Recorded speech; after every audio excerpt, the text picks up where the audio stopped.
Actually, this is a linear media. We can only talk to you straight. We can't talk among ourselves. Thank you very much. How much time I can take? How much time? Yeah, a few minutes. So at the outset, let me just congratulate Shames Kumar for conducting such a conference, that too based on facts and journalism. Many people, I think, must have spoken about the oxymoron content of that title, that is facts and journalism. But more than Shames, I think I should thank his daughters, Devika and Mayura. If they hadn't taken the lead, I don't think Mathrubhumi would have conducted such a seminar. See, as Mark Twain said, if you don't read newspapers, you are uninformed. If you read newspapers, you are misinformed. So, actually, if you had spoken about the type of journalism we practice at that time, you can just imagine the plight of journalism that is around us or in which we are. Now, coming to the facts. What is facts? What is truth? For example, it's like a Mahabharata, Yudhishthira's dilemma. If Yudhishthira said that Ashwatthama is dead, that's a fact, but it's not a truth. Just like that, the sordid episode of Mahabharata gets repeated in journalism in much more visible way nowadays. I don't think many media organizations can conduct such workshops or seminars in the name of fact. My friend Avinash was saying that the television channels have been spoiled because of the bark. If there was no bark, the television channels would have been upright and would be disseminating the information or news. I don't think even M.G. Radhakrishnan would agree to that. See, basically, as Goenka was telling, what are the challenges?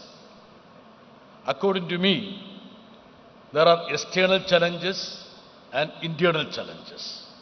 As Falius Nariman said that, indeed we have freedom of speech, but do we have freedom after the speech? That's a pertinent question. We have freedom till we speak. After we speak, do we have freedom? That question is very pertinent nowadays. If we put out an article, if we put out something, R.K. Lakshman's cartoon was shown here. If we put out a similar cartoon in a mainstream newspaper here, I think editor would be behind the bars. That's the plight of the journalism which has come to the fore nowadays. Now, I have 2-3 questions to the audience. Have we become inclusive? Have we become representational? Have we drifted away from facts and truth? The so-called freedom of media, if it were to be, say, 5 on a 1 to 10 scale, 10 years back, what is that now? Why is it that the formal media is complaining with regard to the social media? As my friend Mr. Ulleg was saying that, because there is a challenge on the social media. The former media is behind by many light years. Many light years. And if we are not giving the facts, naturally the social media would cater to the audience. There will be a lot of issues there. We are seeing that. The WhatsApp university that has emerged now, that's a result of that. But I would say the failure of the former media has spiraled the so-called movement of social media matrix. That is something which we all who represent the former media need to understand. See, as I am an editor, I am also a member of parliament. Actually, I am demonstrating my bias there. My bias, in inverted comma, if at all it is a bias. Even me heading Kairali TV, I am declaring my intent, my editorial policy. But don't you think that we need to demonstrate all the so-called bias? None of you are demonstrating that. You all have bias. The media has got bias.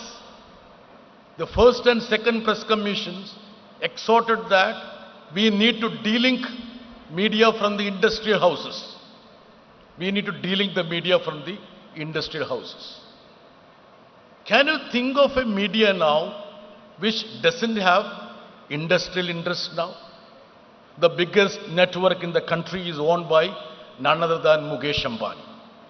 Now, since Mukesh Ambani is owning maximum channels and networks, now Adani also has got into the picture.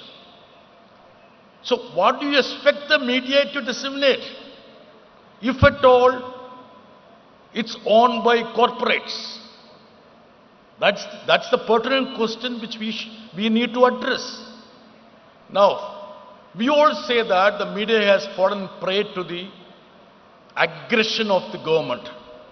Naturally. I think one of the previous speakers was Ruben Banerjee, who was the editor of Outlook. He was summarily sacked. Not because he upheld journalism, but because his writings, his editings were hurting the industry, Raheja's group. So the moment a media is owned by a corporate, in this ambience, you should expect that facts and truth would be sacrificed at that altar.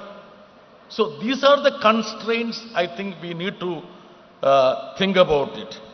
A very interesting thing is that nowadays people get facts in the newspapers, not from the news, but from the advertisements.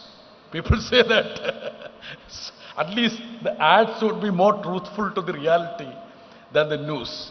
So this is a situation where we have reached.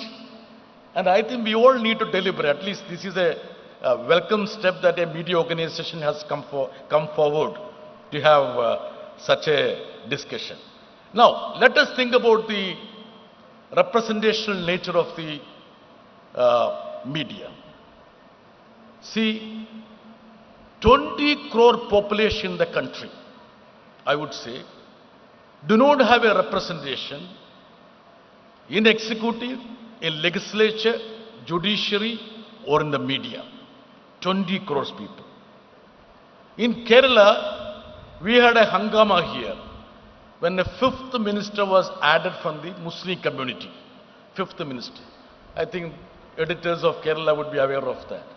Muslim League got a fifth minister in the cabinet. Radhakrishnan, how much airtime you must have spent on that? Shreyams Kumar also must have spent a lot of... You are not editor, okay. That is the easiest way to control the media. See, if Kerala, it created a ruckus. Think about the country where 20 crores people do not have a representation in the cabinet, in the media, in the judiciary. The media doesn't have an issue at all. So we all should think that how the media has drifted. 30 years back, what was the media? What is the media now? A perfect auditing needs to be done. Without having an introspection, if you think that the way forward, what is that? A fact-based journalism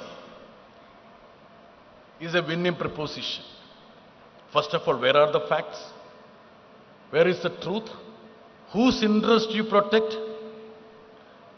90% of the population in this country do not even get 1% of the representation in the media. It's not what I say, it's what people who have studied about the media says that. Avinash's friend, my friend too, sitting in the newsroom and the studio says that the nation wants to know many a time. He doesn't even represent 0.5% of the viewers or the population.